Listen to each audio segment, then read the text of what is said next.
Welcome to Bevypod. So I was wondering, did you ever have that experience where you met somebody and all of a sudden you're so pleasantly surprised by their personality, how down to earth they are, even though they hold a high position? Well, that's what happened to Mummy because I went out to lunch with the mayor of Clarington.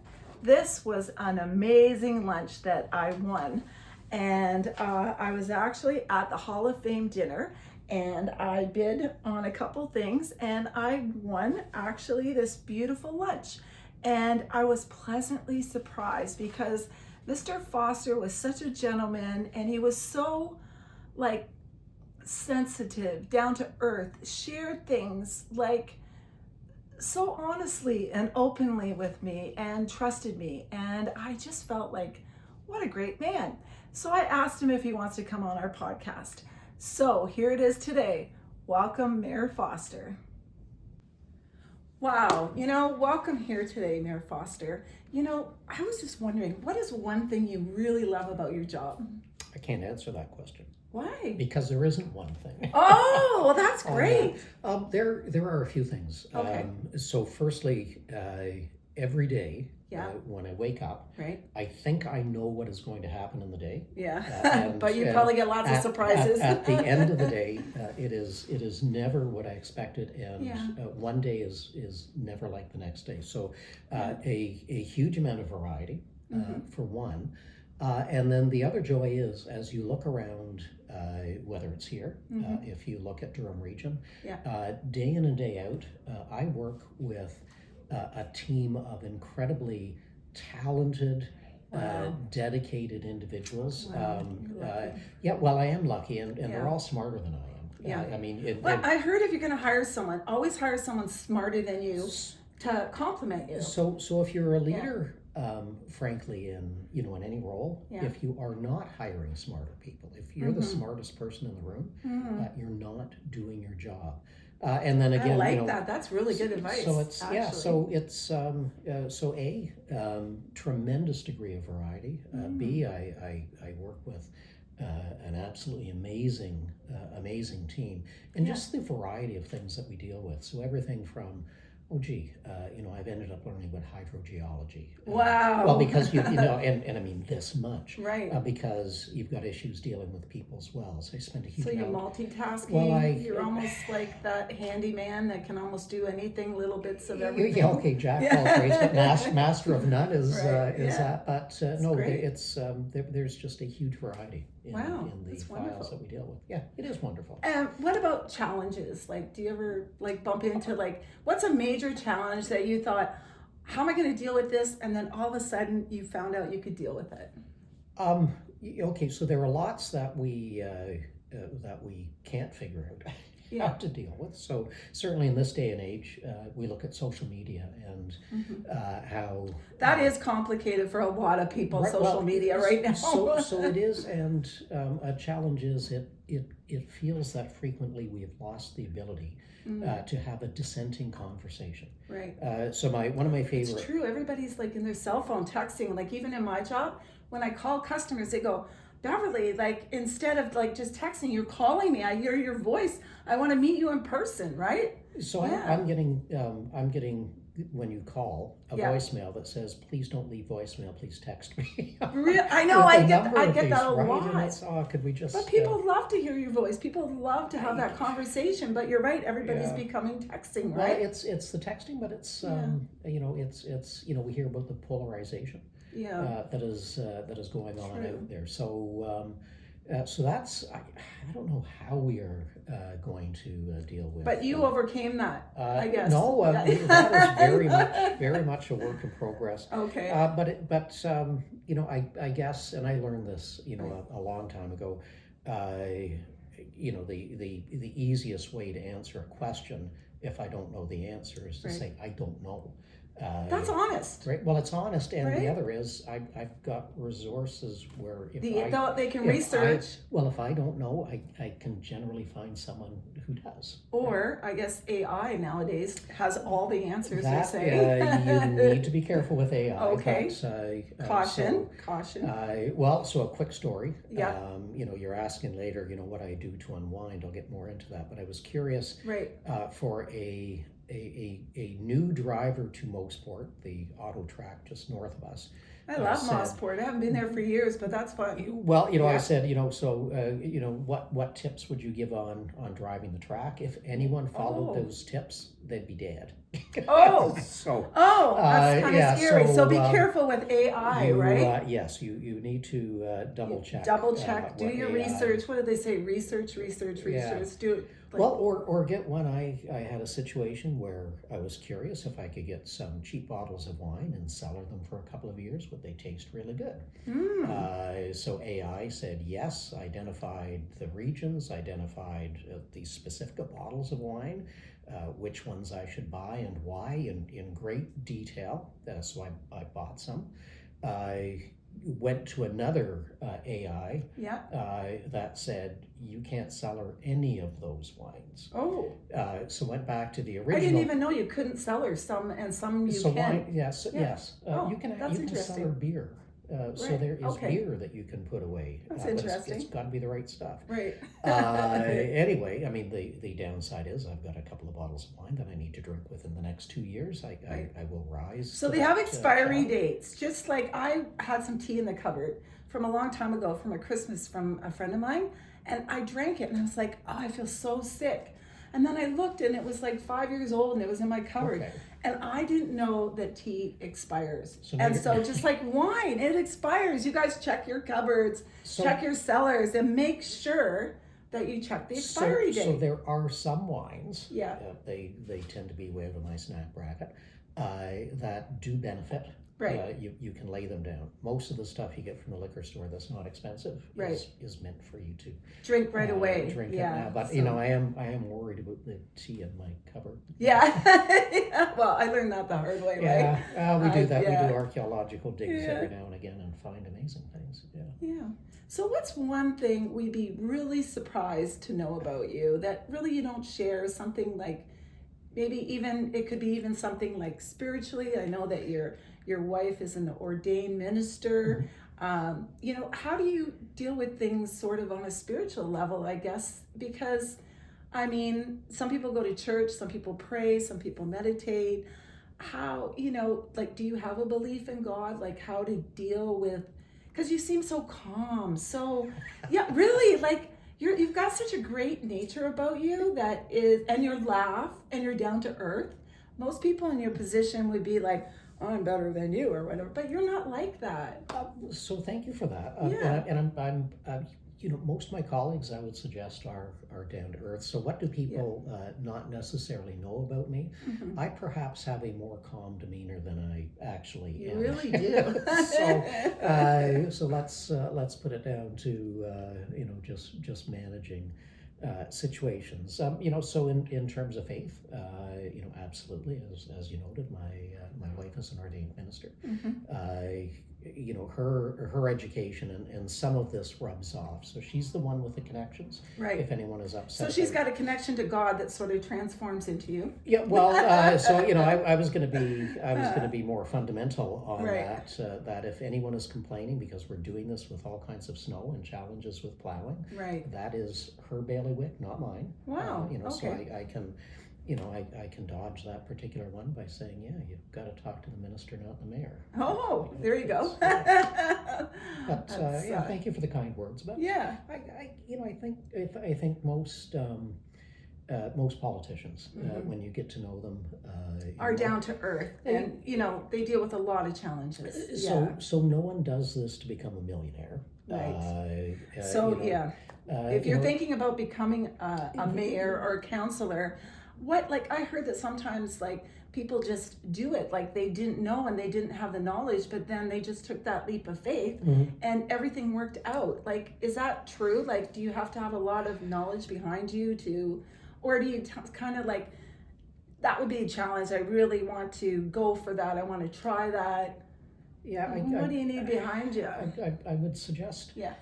for anyone that is looking for elected position, Right. one is be involved in the community. You're Oh, supposed yeah, to be. that's good. Well, Yeah. you're supposed to be doing this out of love for community. Yeah, So you have to have a love of community for sure. So I love. Yeah. The other is, I think whether it's volunteering or start out small. Small, Not at the. Attend functions in your community. Well, it's support community functions. but understand as well. So Yeah. so governance is far more complicated than most people understand. I mean, Okay. there are a lot of moving parts, Right. a lot of rules, particularly municipally, Right. that we have to follow. Right, So okay. if the province says jump, Right. the answer is how high. It's not. Oh, okay. It's not. Am I going to jump? I have to now do that or- for my customers too. Yeah, you do, right? So Customers always right. Yeah, so People it's, are always right. It's so there are examples of of politicians who have gotten into office with no experience at all. How do they do? Well, I'm going to suggest that some of them have probably done well, and I can think of some that not so much.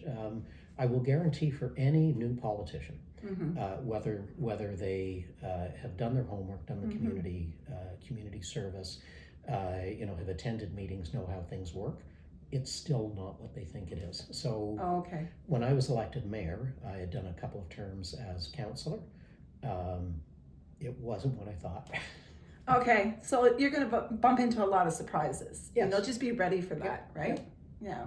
Okay. What advice would you give a young person nowadays? Like, there's a lot going on in our community. I see people, like more people living on the street. I see a lot of homeless. I saw people going to the food bank a lot. And sometimes they just feel like it's so hard the struggle is so hard. How do I get out of this? How do I crawl out of this? Or is there hope? Like, what advice would you give them? Like, if they're just really struggling? I mean, it's tough right now, right? So I would suggest that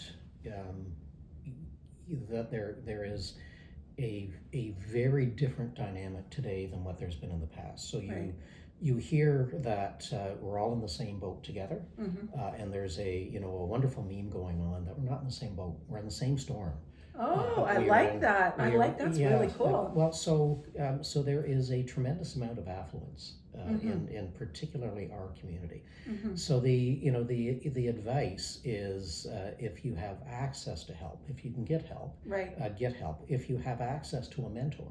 Right, a mentor is really good, or a coach. Yes. Right. Yeah. Take advantage of that. Yeah. People really want to help other people. Like, I find that you don't have to be scared to approach somebody, even if you're homeless or you're struggling right now. Like, don't keep it inside. Like, reach out to somebody, and you can call your counselor, right?